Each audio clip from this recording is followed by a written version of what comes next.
Welcome back to Just Chattin'. And this is the series of videos we do on Thursday and Sunday evenings just for our own entertainment.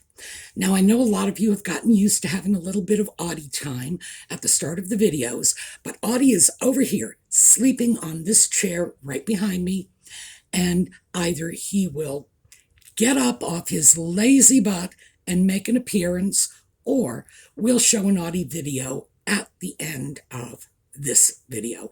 I do have a little slideshow of him playing with my neighbor Jane. So let's start talking about what we are going to discuss today. And today, it's our friend, the sock puppet.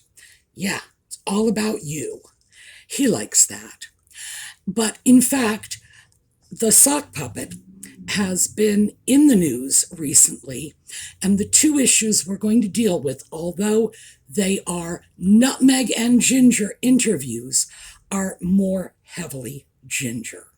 So we'll get started when we come back.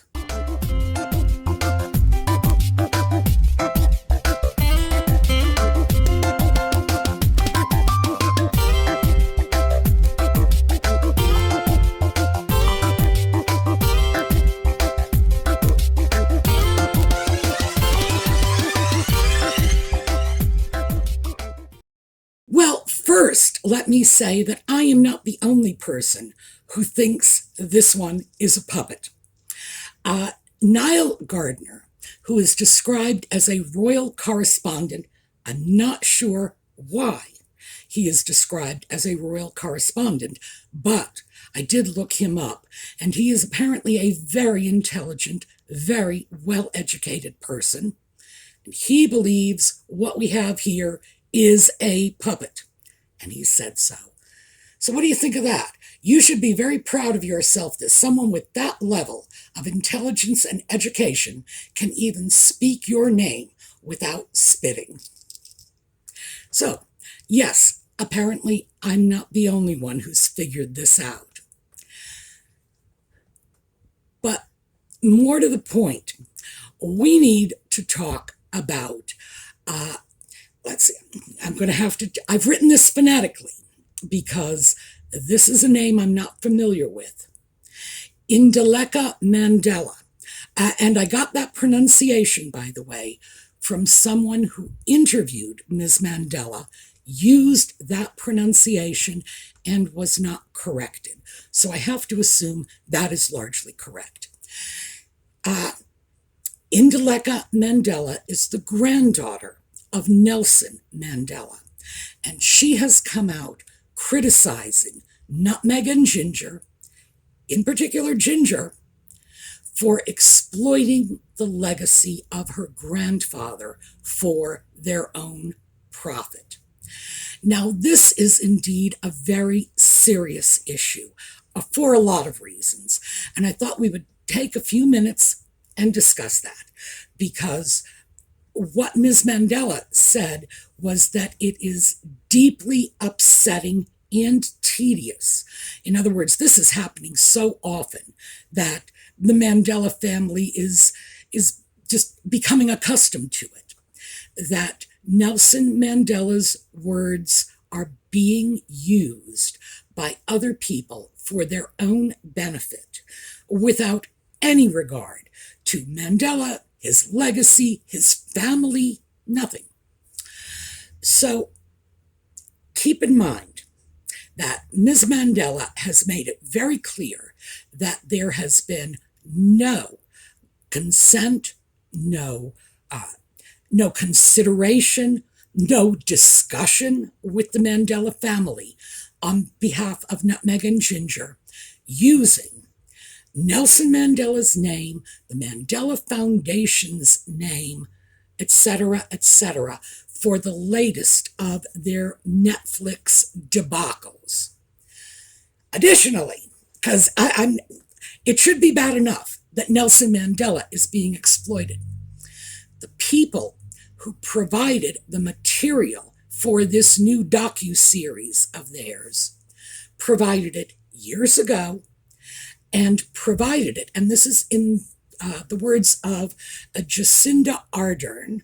By the way, that was another pronunciation I looked up because I know New Zealand vowel pronunciation is not the same as it is in the US. And I was extremely concerned. I know this because I am a great fan of New Zealand television, and consequently, I am pretty well versed on how New Zealanders say things. Mostly because, like I say, I watch their television all the time. They have some great shows. That was the best I could do. Jacinda Ardern. So if you are from New Zealand, let me know how badly I have screwed this up, because I'm pretty sure I cannot say the word dead in New Zealandese without making a mess of it. And this is way more complicated than dead. So, as I was saying in her words, this was supposed to be resource material, in other words, educational material, to be used by future leaders, particularly young leaders. That's what she thought she was lending her words, her reputation to. And it was through the Mandela Foundation. She clearly had no idea this was going to be used in a for-profit venture by Nutmeg and Ginger. Obviously, no sense of this whatsoever. And in fact, she didn't even know about it until she saw advertisements for it. Now, I consider that equally appalling, because this is a person who is being exploited. In other words, an interview she gave voluntarily with no compensation for educational purposes. And suddenly it's being flipped as a profit-making venture for two people who are slamming the royal family. And keep in mind, this is Ardern's royal family. King Charles III is King of New Zealand. Now, she has said that she believes that New Zealand's relationship with the monarchy over time, her lifetime, will eventually evolve into a separation. But she has also said she is not going to be the one to instigate that change. I do not know, and I've been looking for this, what her opinion of the monarchy is. Is she pro, is she con? I don't know. What I do know is that, as I say, she is not going to take steps, and this is according to her, to separate New Zealand from the monarchy. I really have to wonder if someone who has those opinions would voluntarily provide content for a venture for profit. That's the thing, for profit, that benefits someone, well, a couple, who are actively moving against her King, Charles, and her future king, William. You gotta wonder. Not only that, but Greta Thunberg is in this too.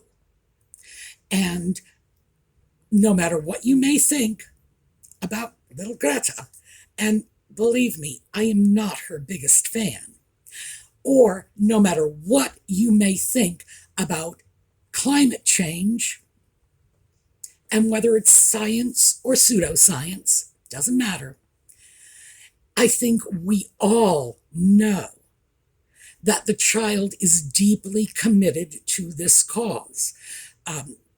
Committed in a way very few of us could commit to anything. Do you really think that if someone went to her and said, would you like to be involved in a profit-making venture that will help the Duke and Duchess of Sussex maintain their multi-million-dollar mansion with its many, many acres of immaculately maintained lawns in drought-ridden California and all of their private jet flights around the world? What do you think she would have said? They have a lifestyle that is so alien to everything this young woman is campaigning for. That nutmeg and ginger are a climate change nightmare. And this young woman, without her knowledge or consent, is having her name and her words used for their profit, therefore, to subsidize this lifestyle that I have no doubt is keeping her up at night. It's like, what is wrong with this? This is probably the sleaziest documentary, just in terms of how it was put together, that I've ever encountered. I mean, honestly, this is, well, it's beyond sleazy. And the fact that Nelson Mandela's name and reputation and all the cachet around Mandela is being used for profit, and that is key, for profit, with no benefit going to his family. We don't know what, if any, benefit the Mandela Foundation may have received, because presumably they sold these interviews to Netflix. We don't know. And we have no idea if that compensation was proportionate to the amount of money Nutmeg and Ginger are receiving for this video, which, by the way, could be as much as $30 million. And I get that figure from taking all of the reported sums of their Netflix contract and the obligations they had. So, and it has been as much as $120 million for 4 projects. That's, I believe, the highest figure I've seen. So it could be as much as $30 million. Did the Mandela Foundation, which has provided all the material, the interviews, and the acquisition of the interview subjects, Ruth Bader Ginsburg, a United States Supreme Court justice, the idea that someone in her position would get involved in a for-profit venture for a couple of Kardashian wannabes is just, well, it's inconceivable. Did the Mandela Foundation get a comparable amount of money? In other words, these two got 30 million. How much more would the Mandela Foundation be entitled to for providing all of the raw material and having secured all of these interviews? I very much doubt that it is a commensurate compensation for them. Meanwhile, of course, the Mandela family gets nothing. And Indaleka Mandela has said that they are using and exploiting her grandfather's legacy. And she has pointed out that Nutmeg never met her grandfather, and Harry could have only met him when he was a boy, and certainly neither one of them, therefore, could have had any relationship with Mandela. The relationship, of course, and the one that they capitalize on, is that Princess Diana did know Mandela. And apparently they did get on well. I don't think they were, chatting on the phone every Tuesday, but there was some relationship there. And we know that Harry has no problem exploiting his dead mother, so we can't expect him to have any problem exploiting his dead mother's relationship. One of the things that troubles me the most about this, and this is once the Mandela family comes forward and says, this is exploiting our relative, in this case, grandfather. Take a look at the optics of this. Exploiting his legacy for their profit. These are people, Harry especially, who complain about the systemic racism of the royal family, calling everyone basically at least unconsciously racist. And he is intentionally exploiting a black African leader who was a martyr to equal rights in South Africa for his own personal profit. He, a white man and a member of a very privileged class, exploiting the legacy of a black African leader for his own profit. Now, I hate to say this, but, it's the elephant in the room. Is this not even more close to the colonialism he is complaining about than anything any other member of the royal family is doing today, with the possible exception of Princess Michael? We've talked about that. That woman cannot be excused or justified. But the legitimate members of the royal family, the non-lunatic fringe, the optics alone are staggering on this. It's the sort of thing that leads me to wonder how it is that this docuseries is not being boycotted around the world. I certainly won't watch it. Once I had the opportunity to consider the implications and, of course, to hear the thoughts of Mandela's granddaughter on the subject, I had to look back at this and say, no, boycotting it, absolutely. I know it would make good material for a video, and I don't doubt that many of us would like to know what the video is about. But I can't support it. This is exploitation of a man whose legacy is monumental and who is no longer around to defend that legacy himself. The fact that the people featured in the video had no notion of what their interviews would eventually be used for and thought that they were doing something good for society, educating young leaders. Well, as an educator myself, there's no way I can look at that and say, oh, silly you. No, of course not. This is a laudable goal. These people were trying to do something for the betterment of mankind, not for the personal benefit of two overprivileged merchandisers of them and of Mandela. So that is what I have to say about the sock puppet and the criticism of this video. I think it is justified. And I also think that even if, and this is a huge if, even if Nutmeg and her ginger sock puppet are unaware of the implications of what they have done after Mandela's granddaughter has spoken out about it, they have to be.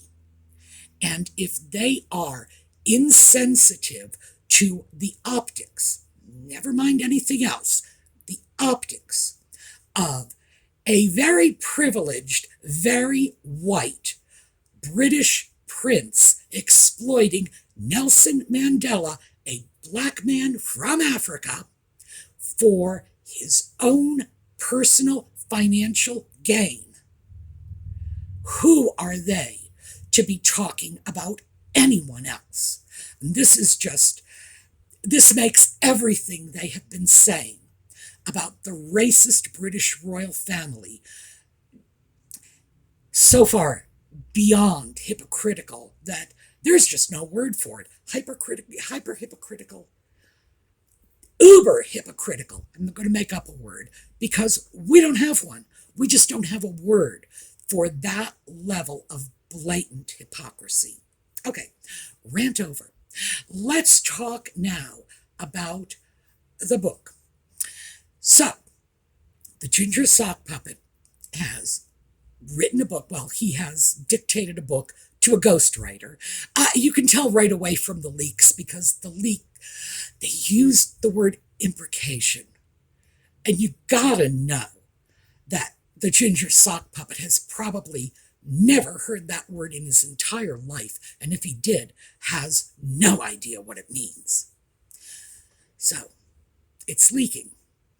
And the most recent leaked story is that Ginger is alleging that his brother William knocked him to the floor. He fell in the dog food dish. I'm sorry, this is actually kind of funny. Fell in the dog food dish. The dish shattered and cut his back. Oh, poor thing. He's so victimized by his family. They're even drawing his blood. In a fight over nutmeg, and he's throwing this story out there. So we really need to deal with the fact that, one, we have no idea if anything of the sort ever happened because the ginger sock puppet lies. He lies, he exaggerates, he distorts the truth. He's got his own version of events, no matter what. And we've seen this time and time again.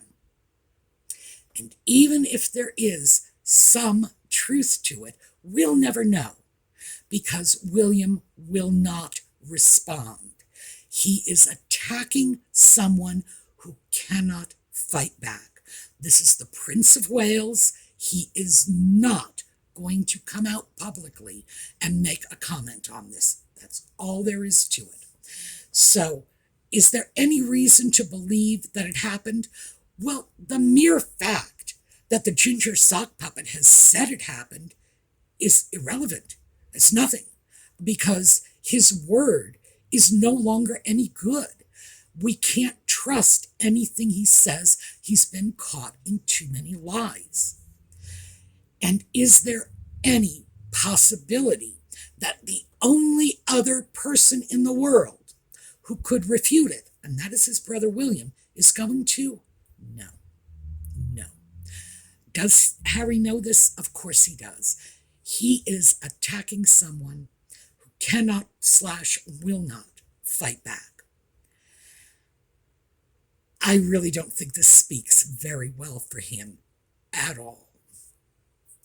One of the other things, and this has come out from his interviews about the book, is his claim that Buckingham Palace, and we'll get back to Buckingham Palace in a moment, spent 6 years, now 6 years, keep that in mind, spoon-feeding the press negative stories about him and nutmeg. So, let's start taking this apart, shall we? Buckingham Palace is a building. A building cannot spoon-feed anything to anybody. If what he is referring to is the staff at Buckingham Palace, and I'm not going to criticize him for that because we refer here in the US to things that come out of the presidential office as coming out of the White House. So we do the same thing, but throwing out these accusations, there are well over 1,000 people employed by Buckingham Palace, if you will, the royal family, the institution of the royal family. And that is everything from the guy who picks up the trash on the lawn, or maybe a woman, that was very sexist of me, I apologize, right on up to the person who irons Charles's shoelaces. Everybody in between. Is it possible that stories have come out from that huge body of over 1,000 employees? Yes, of course. Absolutely. And let me just give you one reason that I think this is possible. I looked up the salary of the housekeeping staff at Buckingham Palace and maids, and I don't know if that's gender specific. Maids are paid £9.09. I think I've got that right. I'll put it in here. Our British friends can tell me if I got that right. I believe they call it £9.09, which is the equivalent of just under $11 an hour US. So, people who work at Buckingham Palace are ridiculously underpaid, and one has to assume that they do it for the status of working there more than for the paycheck. Is it possible some of those people have leaked stories? Of course. When you have a large number of people, like the cleaning staff, who are grossly underpaid, and I would have to say that given the fact that $11 an hour is a low rate of pay in the United States, I would have to say the equivalent in the UK with that higher cost of living that they have, it's got to be an absurdly low rate of pay. If a journalist went to them and said, I'll give you some money for a story, you really think no one is ever going to do it? A lot of people would certainly keep their mouths shut out of loyalty, but there are other people who might be tempted. So having said that, stories coming out of Buckingham Palace could come from any number of this more than 1,000 people, right? Harry, of course, has decided that William and or Charles, I think mostly William, are behind it. That they and their staff of secretaries, not their, housekeepers, their communications staff, their correspondence people are responsible for this. In other words, it is done with the knowledge and at the behest of Charles and William. And he's thrown that out with no specifics and no evidence. The only specific story, and there is one, that he did mention was that when he and Nutmeg were planning to leave their work as working royals, that the email or the contents of the email in which he and Charles were discussing this was leaked to the media. That's the only specific story. But from there to Charles's staff, or anyone else, no. There's no smoking gun anywhere, and it is very likely that dozens, if not hundreds, of people may well have had access to emails or any other discussions that may have taken place. So, I don't think this is a credible allegation for starters, and keep in mind, no proof of leak. Just because a journalist, a royal correspondent, an average person speculating may have guessed correctly means nothing, because these stories were circulating left and right with or without any verification at the time that Nutmeg and Ginger were departing. Everyone was speculating about the terms of their departure. So that's just foolishness. Our own common sense should tell us that. The smoking gun going back to Charles or William is just not there. Furthermore, Harry says it was going on for 6 years. Now, for at least 2 of those years, they've been in the United States. Their family back in the UK has very little knowledge of what they are doing. And negative stories were not appearing, in the first days of their relationship. No, no, no, no, no.